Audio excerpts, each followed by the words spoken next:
कि या तो आप सामंजस्य करो कि नगर पालिका में एक आदमी ड्यूटी लगाओ जो एनओसी दे और फिर रजिस्ट्री हो, या फिर एनओसी नहीं मांगे तहसीलदार, दो में से एक चीज करनी पड़ेगी। जनता परेशान हो रही इन चीजों को लेकर। ठीक है, एक हमारे ये जो बिजली का मामला है कि नगर पालिका में जो गांव जोड़े हैं उन एग्रीकल्चर की बिजली हमारी सरकार ने फ्री की थी 2000 यूनिट।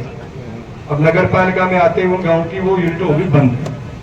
तो मेरा आग्रह है कि आप सरकार के स्तर पर इस बात को करें कि भाई जो किसान है बेचारे पहले से गांव उसमें है, पहले से जब सुविधा चालू है तो सुविधा को वापस हमारी सुविधाओं को चालू किया जाए। तीसरा, आप नगर पालिका के प्रशासन ने ज्यादा समस्या नगर पालिका की है। पावटा के गोदाम बेचने की सुनवाई जनता में ससुराल चल पड़ी कि गोदाम बेच रहे हैं। हम सब लोग इसका पुरजोर विरोध करते हैं क्योंकि हमारे पास पावटा में जमीन नहीं है सरकारी ऑफिसों के लिए। हमारी सरकारी जमीन को हम बेचेंगे, किस बात के लिए बेचेंगे कि हमें सीसी रोड बनाने, हमें नहीं चाहिए सीसी रोड। सीसी रोड बनाने तो सरकार से पैसा लाओ, बजट लाओ, पीडब्ल्यूडी से ना वो पैसा डायरेक्ट हम लेके आए थे हमारे टाइम। मैं 10 करोड़ रुपए अलग से लेके आया था, नगर पालिका के 1 रुपया नहीं लिया मैंने। जब ललाना रोड बनाया, आपका ये बनाया था, इधर शनि मंदिर वाला बनाया, पुणे रोड बनाया, इन सब का पैसा मैं नगर पालिका के से 1 रुपया नहीं लिया, सीधा पीडब्ल्यूडी से लेके आया था स्टेट फंड से। इन 2-5 चीजों पे एक बार आप इसको 1 सेकंड में देख लो एक बार।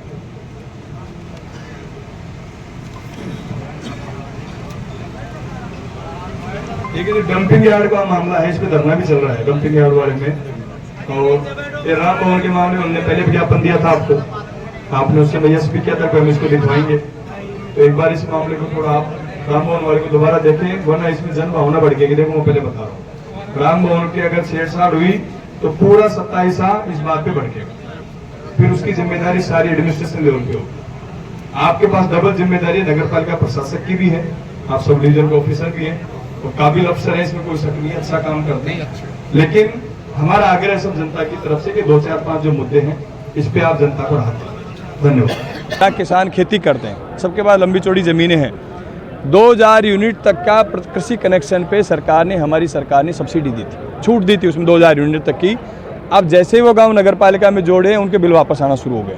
हमने मांग की है सरकार से कि उन सरकारों के जीरो बिल आने चाहिए, उनको सब्सिडी छूट बरकरार रहनी चाहिए। उसके अलावा हमारे जो गोदाम है पावटा के, जिनको बेचने की ये फिराक में है नगर पालिका वाले मिलकर के, उसका हमने विरोध जताया कि हमारी सरकारी भूमि है, हमारे पावटा की संपत्ति है, हमारे विराटनगर की जनता की संपत्ति है, इसको हम नहीं बेचने देंगे। क्योंकि इन फ्यूचर हमारे जो ऑफिस बनेंगे, जो कार्यालय बनेंगे, वो कहाँ बनेंगे, उनके लिए हमारे पास ज़मीन नहीं है। अब उन गोदामों को बेच के आप सीसी रोड बनाना चाहते हो तो आप सीसी रोड बनाइए ना, सरकार से फंड लाके। कौन बना? जब कोई रजिस्ट्री कराने आता है तहसीलदार कह रहा है नगर पालिका से एनओसी लाओ, नगर पालिका मना करती है, हम एनओसी देंगे नहीं। हमने कहा आप सामंजस्य बिठाओ दोनों विभागों का, बिठाओ दोनों अधिकारियों को बुला करके, या तो आप एनओसी मत मांगो या फिर एनओसी के लिए आप आदमी बिठाओ जो इनको एनओसी दे जनता को। इन सब चीज़ इशूज़ को लेकर के आज हमने धरना प्रदर्शन किया। अभी 2 दिन पहले एक अवैध खनन के चलते पावटा तहसील का क्षेत्र पड़ता है, उसमें एक माँ और बेटे की जान चली गई, उस पर क्या कहना चाहेंगे आप?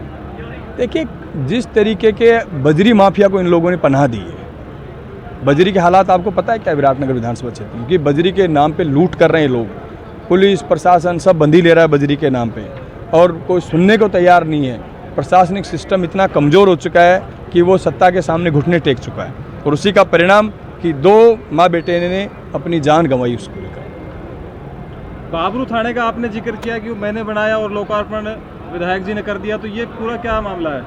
नहीं, वो तो खैर देखो, लोकार्पण तो जो सत्ता में होते हैं वो लोग करते हैं हमेशा, उसमें कोई इश्यू नहीं होता। मैंने जिक्र किया है कि बाबरू थाना खुलवाया भी हमने, चौकी मैंने खुलवाई, उसको थाने में क्रमोन्नत मैंने कराया, थाने की बिल्डिंग का 3 करोड़ रुपए सरकार से हम लोग लेकर के 3 करोड़ रुपए लगा के उस बिल्डिंग को बनाया। उन्होंने सिर्फ उसका उद्घाटन किया। हमने ये कहा है कि ये लोग 2 साल में सिर्फ हमारी सरकार ने, हम लोगों ने जो काम किए थे उसी का उद्घाटन कर रहे हैं, खुद की तरफ से करने के लिए कुछ है ही नहीं इनके पास। इंदिरा जी, 2021 में एक एसआई भर्ती घोटाला हुआ जो आप ही की सरकार थी, कल हाईकोर्ट ने उसको रद्द कर दिया है, इस पर क्या कहना चाहेंगे आप? निश्चित रूप से देखो, हाईकोर्ट के फैसले पे मैं कोई अंगुली नहीं उठाना चाहता। न्यायपालिका देश की सर्वोच्च है, न्यायपालिका ने कोई फैसला किया है वो सोच समझ के किया होगा। और मैं तो कह रहा हूँ गलत कोई भी करे, हमारी सरकार गलत करे तो वो भी गलत है, भारतीय जनता पार्टी सरकार गलत करे तो वो भी गलत करे। अगर गलत ही थे तो ये 2 साल तक चुप क्यों बैठे? इन्होंने तो रद्द ही नहीं की भर्ती, रद्द तो न्यायालय नहीं किया, इसलिए इनको तो कोई बोलने का हक ही नहीं उस मामले में। ये तो 2 साल तक लेके बैठे रहे उस मामले को। हम तो उस समय मांग कर रहे थे कि गलत है उसको रद्द करो भर्ती को। हम इस पक्ष में नहीं है, गलत किसी के भी शासन में हो गलत है। तो आप ये बात मान रहे हैं आपके शासन 2021 में वो भर्ती गलत हुई थी, उसमें कुछ घोटाला हुआ था? बिल्कुल हुआ ना, सामने आया, एसओजी ने पकड़ा है, बाकायदा पेपर चोरों को पकड़ा है, आरपीएससी का मेंबर भी जेल गया है। देखो मेरी बात सुनो, लोकतंत्र में सच्चाई को स्वीकार करने में आदमी को कभी दूर नहीं जाना चाहिए। अगर गलत हुआ है तो गलत है, एसओजी ने पकड़ा है, लेकिन ये भी आज आपको बताना चाहता हूँ कि वो जांच भी हमारी सरकार ने शुरू कराई थी।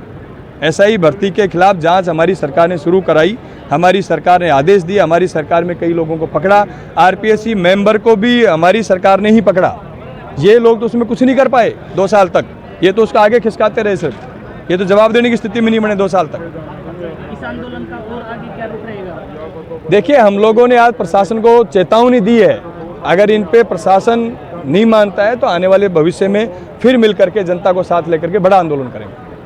विराटनगर में परसों का एक मामला था, गाय को खतरे में डालकर ले जाना, कहाँ तक इस बात की आप पुष्टि करके इस मामले को लेकर क्या होना चाहिए कि जैसे गौ माता, जिसे माता का दर्जा दिया जाता है और उसके साथ बेकदरी जब की जाती है, क्या कहें? मैं कह रहा हूँ ये लोग सिर्फ गाय के नाम पे राजनीति करते हैं, गाय के नाम पे इन्होंने कुछ नहीं किया आज तक भारतीय जनता पार्टी ने। आप मुझे एक चीज़ बताओ, गौशालाओं को सबसे ज़्यादा अनुदान कांग्रेस की सरकारों ने दिया, हमेशा जब भी कांग्रेस की सरकार राजस्थान में रही गौशालाओं को अनुदान दिया। नंदीशाला का प्रोजेक्ट भी कांग्रेस की सरकार लेके आई थी, हमारी पिछली सरकार ही लेकर आई थी। इनका कोई लेन देन नहीं, ये तो सिर्फ गाय के नाम पे वोट मांगते हैं। बीफ का सबसे ज़्यादा कारोबार तो अब हो रहा है, जो इनके योगी आदित्यनाथ जो हिंदू धर्म के ठेकेदार बने फिरते हैं, बीफ के सबसे ज़्यादा कारखाने तो यूपी के अंदर हैं, बंद क्यों नहीं करते? कौन मना कर रहा है? बाकायदा रिपोर्ट है कि हिंदुस्तान सबसे ज़्यादा बीफ का सप्लायर है, तो बीफ हिंदुस्तान में सरकार किसकी है? 11 साल सरकार किसकी है? जवाबदेही किसकी बनती है इस बात की? ये सिर्फ धर्म का उपयोग सत्ता के लिए करते हैं, वोट के लिए करते हैं, भावनाओं को भड़काने के लिए करते हैं। परसों इतना बड़ा मामला सत्ता पक्ष की तरफ से एक शब्द नहीं बोला गया, आपको पता है? अगर यही काम कांग्रेस की सरकार में होता तो इनका धर्म खतरे में आ जाता। ये गला फाड़ फाड़ के चिल्लाते कांग्रेस के खिलाफ, सत्ता के खिलाफ चिल्लाते, अब एक शब्द नहीं बोल पा रहे। आपको पता है ये चीज़? सत्ता पक्ष की जिम्मेदारी बनती है कि इस बात पे बोले, लेकिन वो नहीं बोल पा रहे। बावटा में डंपिंग यार्ड को लेकर पिछले दिनों से धरना दिया जा रहा था, पुलिस प्रशासनिक लोग भी वहां पहुंचते हैं, डरा धमकाने की भी बात वहां की जाती है, क्या कहेंगे? इनका काम ही डराना है कि सत्ता के तानाशाही चले, और इस तानाशाही का जवाब आने वाले समय में 2028 में विराटनगर की जनता, राजस्थान की जनता देगी आने वाले समय। भाबरू में कुछ दिनों पहले एक चोरी की घटना हुई थी, जहां एक ही रात में 5 जगह चोरी की घटना हुई, उसमें आपने धरने का नेतृत्व भी किया था और 25 तारीख तक प्रशासन की ओर से कहा गया था कि मामले का खुलासा कर दिया जाएगा। अब इंद्राज गुजर भी कुछ नहीं बोला, विरोध मतलब न करके अभी आज 28-29 तारीख होने को चली है, करीब 3-4 दिन एक्स्ट्रा हो गए, क्या कहेंगे? एक बार नहीं, धरना 2 बार हुआ है, पता है आपको? लेकिन इंद्राज गुजर के बाद धरना देने के अलावा विकल्प क्या, आप बताओ मुझे? कि इंद्राज गुजर बोल क्यों नहीं? इंद्राज गुजर तो बोला है ना, धरने में गए, हमने प्रशासन को चेतावनी दी, 2 बार धरना हो चुका। वहीं क्यों हमारे बावड़ी में हुआ, मंदिर की मूर्तियां चोर ली, आज तक कोई पुलिस को खुलासा नहीं कर पाई इस बात का लेकर के। ये लोग कर ही नहीं पा रहे हैं, इनका कोई सिस्टम पे लगाम नहीं है, इनकी लगाम एक जगह है, वो आप सब लोगों को पता है किस चीज़ पे लगाम है, सिस्टम पे कोई लगाम नहीं इन लोगों की। उस धरने में आपकी तरफ से कहा गया था कि 25 तारीख तक अगर खुलासा कर दिया जाता तो ठीक, हम अन्यथा बड़ा जन आंदोलन करेंगे। अब कहाँ तक दौड़ेंगे? देखिए अभी प्रशासन ने 1-2 दिन पहले मैंने बात करी थी, तो उन्होंने कहा साहब हमें कुछ एक्स्ट्रा, उस दिन भी हमने कहा था अगर आपको एक्स्ट्रा समय चाहिए था हमें बता देना, ताकि हम लोग उसके फिर समय दे करके और आप लोगों के खिलाफ धरने का अगर होगा तो हम दोबारा भी बड़ा आंदोलन करेंगे। लेकिन एक जगह का मामला नहीं, मैं कह रहा हूँ जगह जगह यही हालात है, विराटनगर में यही हालात हैं, भाबरू थाने में यही हालात है, प्रागपुर थाने के हालात यही हैं। पिछले 2-3 महीने से बावड़ी मंदिर की मूर्तियां चोर ले गए, पता है?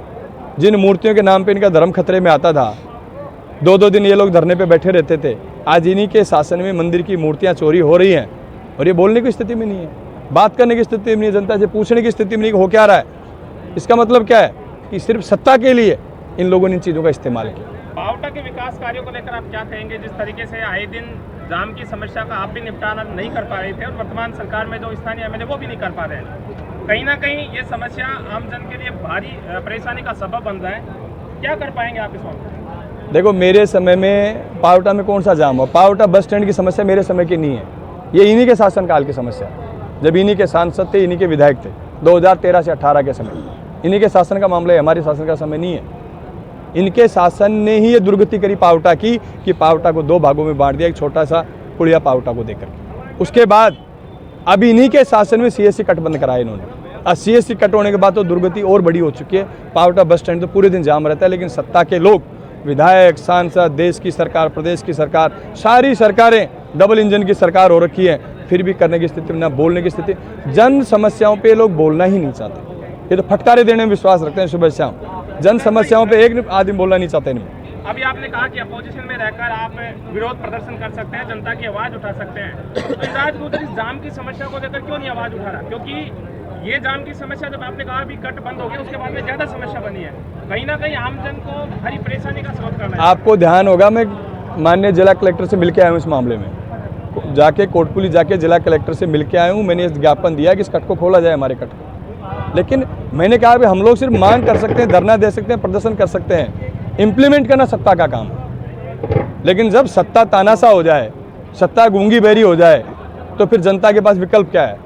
हल्ला करने के अलावा, धरना देने के अलावा, प्रदर्शन के अलावा विकल्प क्या है जनता के पास? हम तो यही कर सकते हैं, जिसको हम करेंगे आने वाले समय में, फिर इनको चेताने का काम करेंगे। मैं तो खुद व्यक्तिगत जाके जिला कलेक्टर से मिलकर आया हूँ इस मामले में।